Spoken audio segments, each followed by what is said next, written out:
London is a city built on top of its own ghosts. In the 1930s, it's a vast, rusted machine, gasping for breath beneath a blanket of coal ash fog. Most people believe time is a river, a constant, indifferent flow towards an inevitable ocean. Fools. Time is not liquid. It is mechanical. It is a series of infinite, grinding gears. And sometimes, just sometimes, those gears get stuck.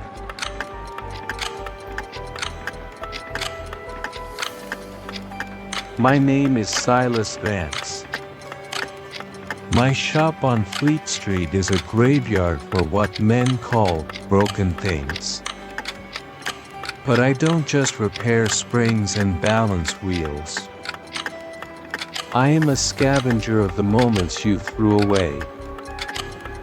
I collect the seconds you dropped in your haste. The hours you burned in the fires of regret. Every tick of a clock in this room is a heartbeat I've rescued from oblivion.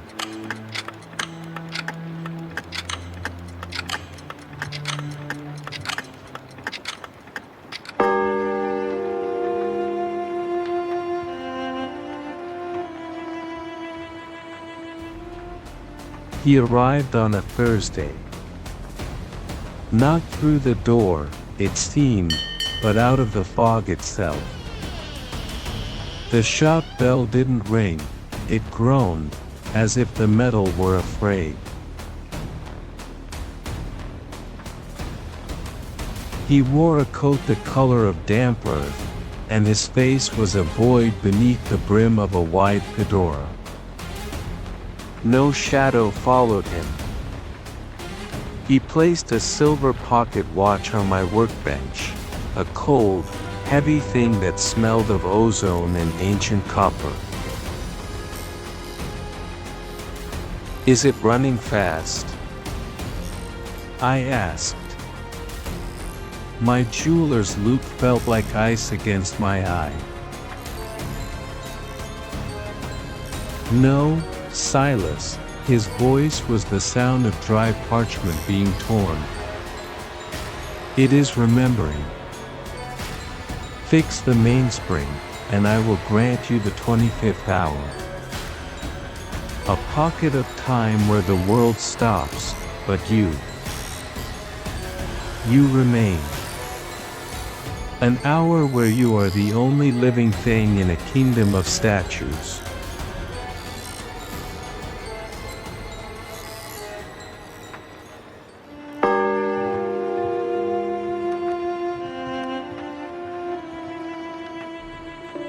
I pried open the casing that night, alone in the shivering light of a single candle. Inside, there was no brass, no steel.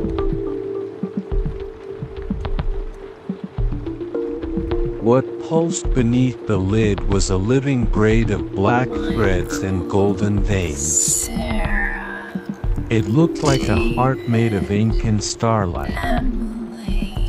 Every time a gear turned, it didn't tick, it whispered. It whispered names I almost recognized. I touched the balance wheel with my tweezers, and the world simply ceased. The roar of London died. The constant vibration of the city vanished. I felt a sharp, crystalline cold snap through the air. I had opened the door. I had stepped into the quiet hour.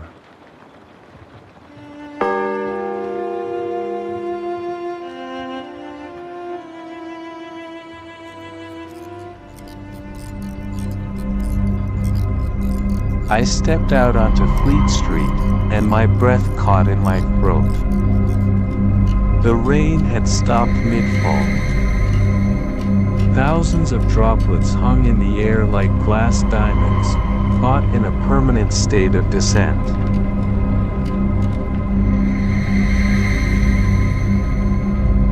A red bus was frozen in a blur of motion, its passengers turned into wax figures staring at newspapers that would never be turned. A stray dog was suspended mid-leap. It was beautiful.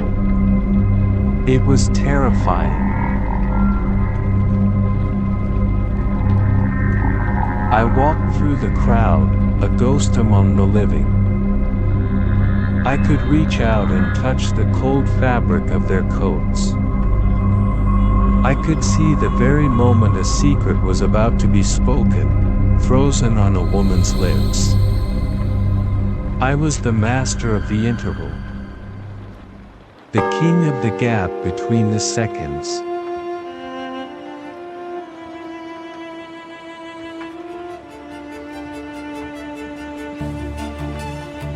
But magic in this city always comes with a predatory appetite.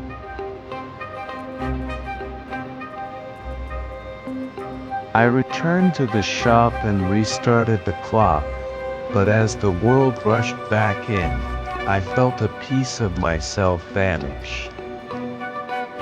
I looked at the photograph of my mother on the wall. I knew it was her, but I couldn't remember the sound of her laughter.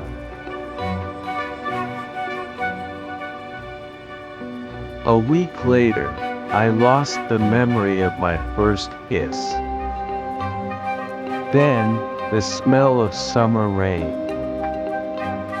The watch was a hungry god. To buy a second of godhood in the quiet hour, I had to pay with a year of my soul. I was becoming a man made of shadows, trading my substance for the luxury of silence.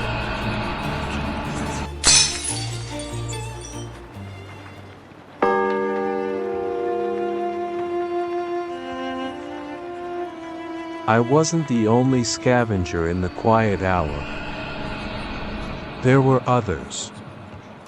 The gray ones.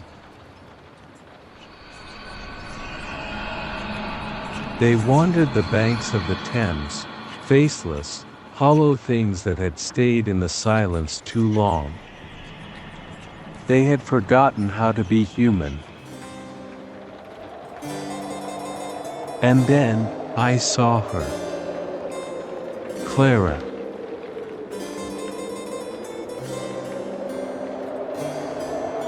She had been missing for 10 years.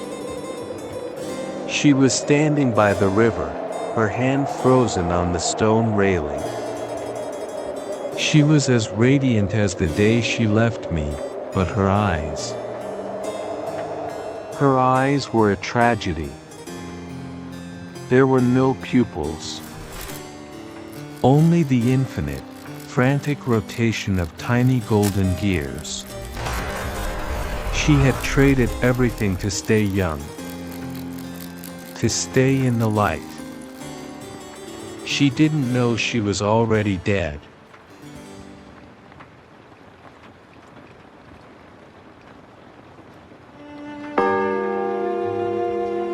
The man in the fedora returned.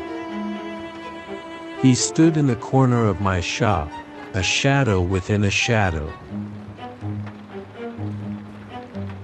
She is fading, Silas, he whispered. Soon, she will become mist. Unless you give me the rest. Your name. Your heart. Your very existence. Give it to me, and I will wind her watch one last time. She will live. But you will be the silence that follows.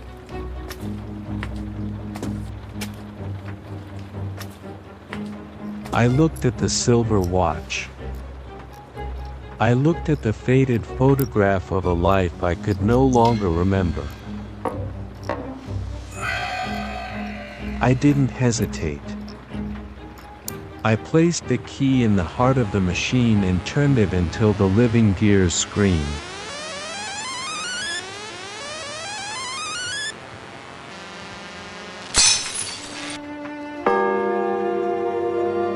Clara woke up on the floor of my shop. The sun was rising over London, and the city was screaming with life. She found a note on the workbench, written in a hand that felt like a ghost's touch. Remember, for both of us.